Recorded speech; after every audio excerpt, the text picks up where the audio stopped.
সুন্দর জীবনে আপনাকে স্বাগতম। ভালোবাসা মানে শুধু সম্পর্ক শুরু করা নয়, ভালোবাসা মানে সম্পর্ককে ধরে রাখার জন্য লড়াই করা। তবু অনেক সময় বাস্তবতা এত কঠিন হয়ে ওঠে যে একটি সম্পর্ক ভেঙে যায়, আর এটাকেই আমরা বলে থাকি ডিভোর্স। আজকের ভিডিওতে আমরা জানব ডিভোর্স কেন বাড়ছে, কিভাবে প্রতিরোধ করা যায়, ডিভোর্স হওয়া মানুষদের সাথে সমাজের আচরণ কেমন হওয়া উচিত। সবচেয়ে গুরুত্বপূর্ণ যে বিষয়টি জানব তা হলো ডিভোর্সের পর একজন মানুষ কিভাবে নতুন করে অনুপ্রাণিত হতে পারে এবং দ্বিতীয়বার সম্পর্কে জড়ানোর আগে কোন বিষয়গুলো ভালোভাবে ভাবা উচিত।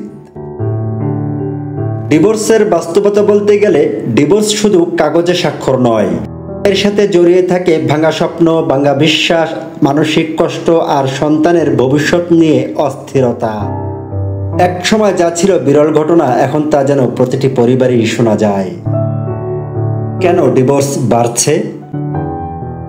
প্রতিটি ডিভোর্সের পেছনে বেশ কিছু গুরুত্বপূর্ণ কারণ রয়েছে, যেমন ধৈর্যের অভাব, অবাস্তব প্রত্যাশা, অর্থনৈতিক চাপ, সোশ্যাল মিডিয়ার নেতিবাচক প্রভাব, পারিবারিক সমাধান না থাকা এবং সন্তানের ভবিষ্যৎ লক্ষ্য না রাখা।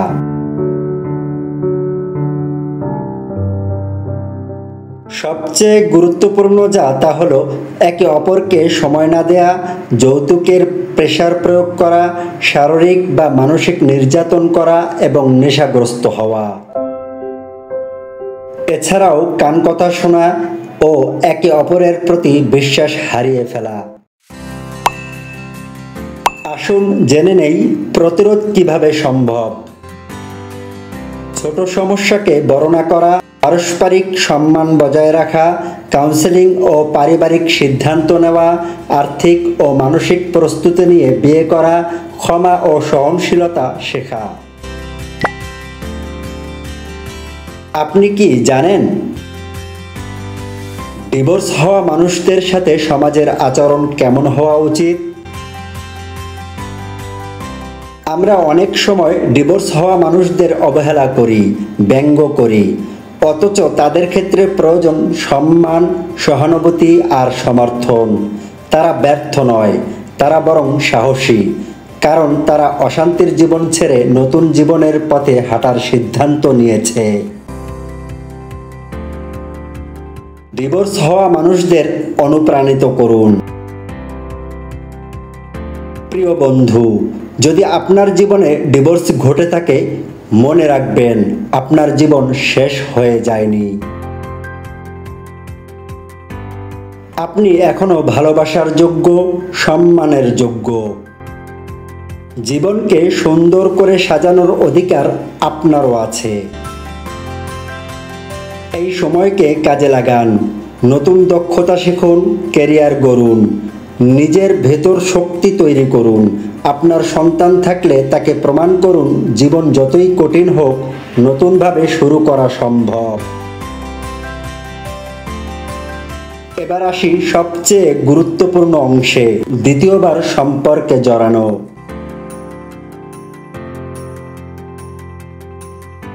দ্বিতীয়বার সম্পর্কে জড়ানোর আগে অবশ্যই যে বিষয়গুলো আপনাকে জানতে হবে।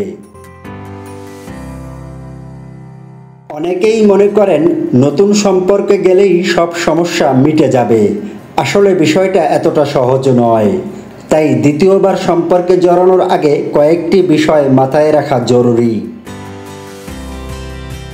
নাম্বার 1, নিজেকে সময় দিন। ডিভোর্সের কষ্ট কাটিয়ে উঠতে সময় লাগে। ক্ষত শুকানোর আগে নতুন সম্পর্কে যাওয়া মানে পুরনো সমস্যাকে নতুন সম্পর্কে বয়ে নিয়ে যাওয়া। নাম্বার 2, আত্মমূল্যায়ন করুন। আগের সম্পর্কে কোথায় সমস্যা হয়েছিল, আপনার ভুল কোথায় ছিল, সেগুলো চিহ্নিত করুন, যেন নতুন সম্পর্কে একই ভুল আর না হয়। নাম্বার 3, সন্তানের কথা ভাবুন। যদি সন্তান থাকে, তার মানসিক অবস্থা, নিরাপত্তা ও ভবিষ্যৎকে গুরুত্ব দিন। সন্তান যেন নতুন সম্পর্কে অবহেলিত না হয়। নাম্বার 4, সঙ্গীকে ভালোভাবে জানুন। শুধুমাত্র আবেগে নয়, বাস্তবিক দিক বিবেচনা করে নতুন সঙ্গী নির্বাচন করুন। তার চরিত্র, মানসিকতা, দায়িত্ববোধ এবং জীবনের লক্ষ্য যাচাই করুন। নাম্বার 5, আর্থিক স্থিতি ও দায়িত্ব। নতুন সম্পর্কে যাওয়ার আগে অর্থনৈতিক স্থিতিশীলতা ও দায়িত্ব নেওয়ার মানসিকতা তৈরি করুন। নাম্বার 6, সমাজকে পাত্তা নয়, অর্থাৎ নিজের সুখকে অগ্রাধিকার দিন।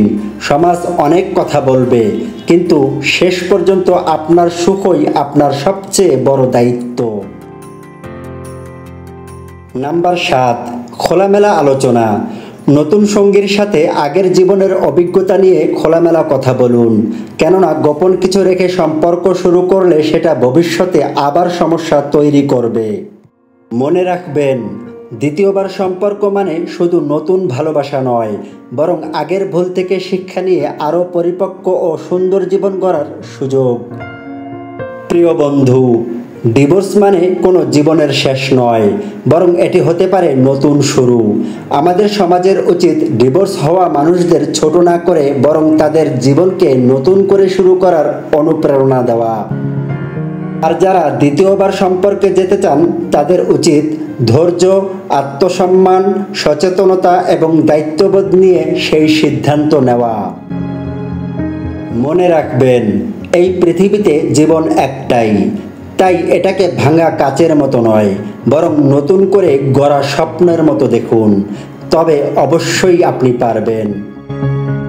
আমাদের আজকের ভিডিওটি ভালো লাগলে লাইক, শেয়ার এবং কমেন্ট করে জানাতে পারেন আপনার মতামত।